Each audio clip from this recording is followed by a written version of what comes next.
For many people, $1 million was considered the pinnacle of fortune. You'd be considered wealthy at that moment.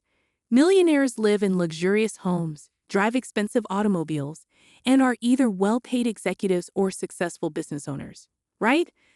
This may have been true 40, 50, or 60 years ago, but $1 million no longer has the purchasing power that it once did. Most people are astonished to learn that becoming a millionaire does not automatically imply being wealthy or financially independent. It appears to be a lot of money, but how much cash flow does $1 million invested produce? Will it give us sufficient income for retirement? Consider what kind of lifestyle you could expect with $1 million and whether it will be as opulent as it is frequently portrayed. Welcome to Cashflow Canvas, where we teach lessons about investment and money-saving techniques. If you want to make your financial future better, make sure to like this video and subscribe to our channel for the latest updates.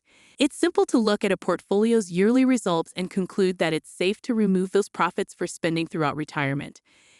If $1 million in investments gains 12% or $120,000 in 1 year, you might just withdraw the money and spend it right away.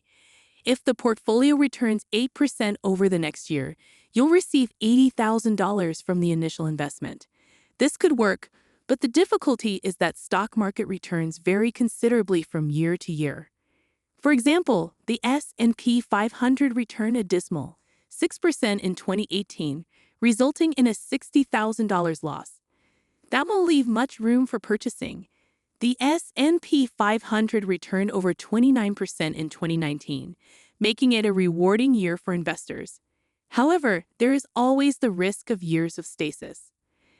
Aside from the fact that market returns fluctuate greatly from year to year, the primary issue with thinking it's safe to remove the entirety of your yearly earnings is that it ignores inflation. Inflation will decrease the value of $1 million over time.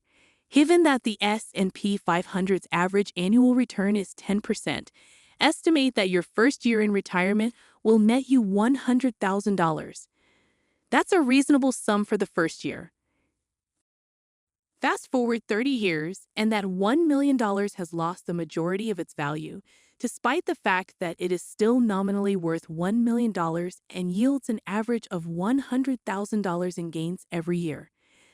That doesn't have nearly as much purchasing power as it formerly did.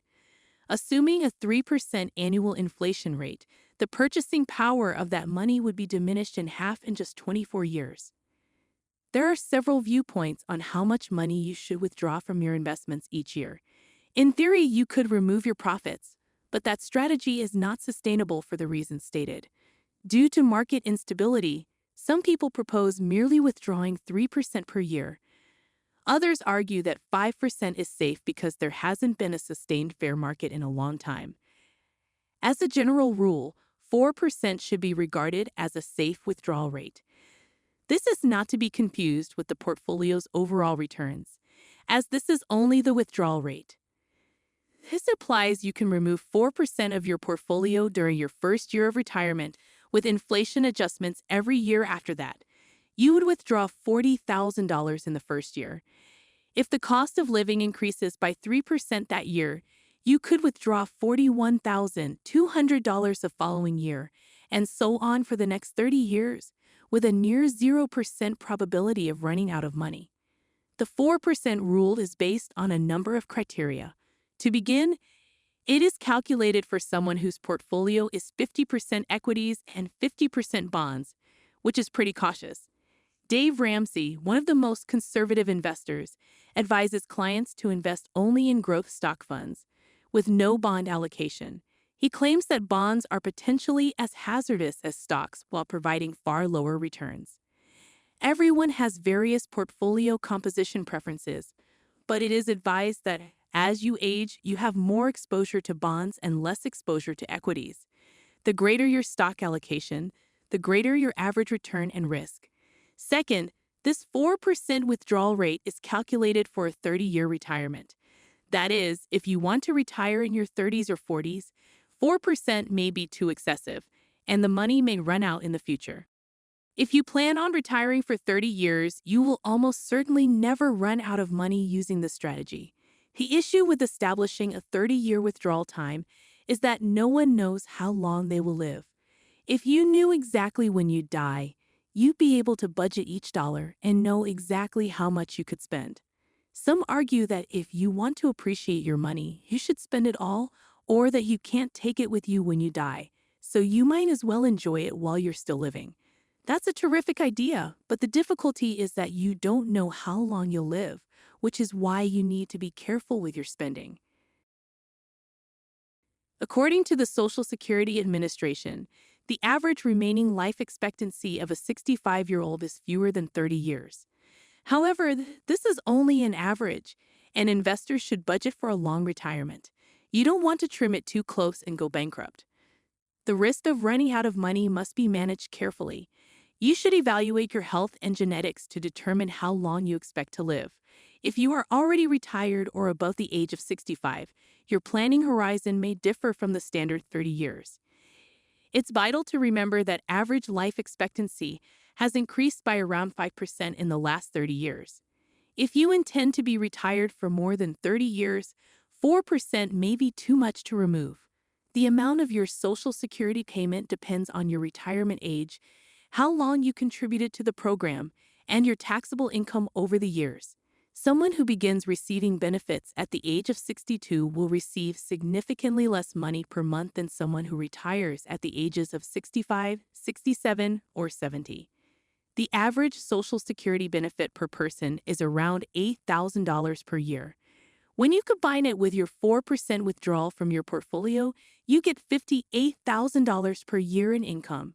If you're married, your Social Security payment is doubled, bringing your total annual income to $76,000.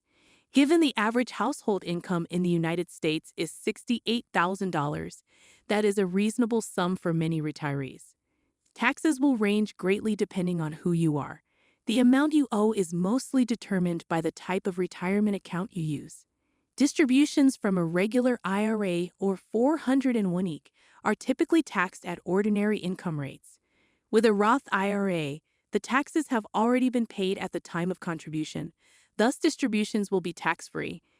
However, because many people have many accounts, such as a brokerage account, 401(k), IRA, and Roth IRA, it is difficult to compute taxes precisely.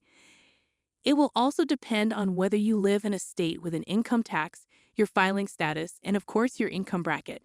To estimate your tax liability, evaluate the sort of accounts you have and your estimated tax bracket, and call a CPA for assistance. In general, a $1 million portfolio comprised of 50% equities and 50% bonds will generate $40,000 in your income. The safe withdrawal rate varies depending on the makeup of your portfolio, the number of years you want to retire, and a number of other considerations. When you factor in the typical Social Security payout of $8,000 per year, your total annual income is $58,000 for a person and $76,000 for a couple before taxes. Use this as a starting point and make adjustments to account for the many variables that each person will have. Remember that withdrawing a portfolio's full gains is unsustainable because inflation will inevitably diminish the underlying worth of $1 million. Because of the uncertainties, it's a good idea to be conservative when predicting your finances during retirement. As we conclude, I'd like to thank you for watching. I hope you found value in this video and learned something new, and I look forward to seeing you in our future videos. I would deeply value it if you could like this video and subscribe to our channel.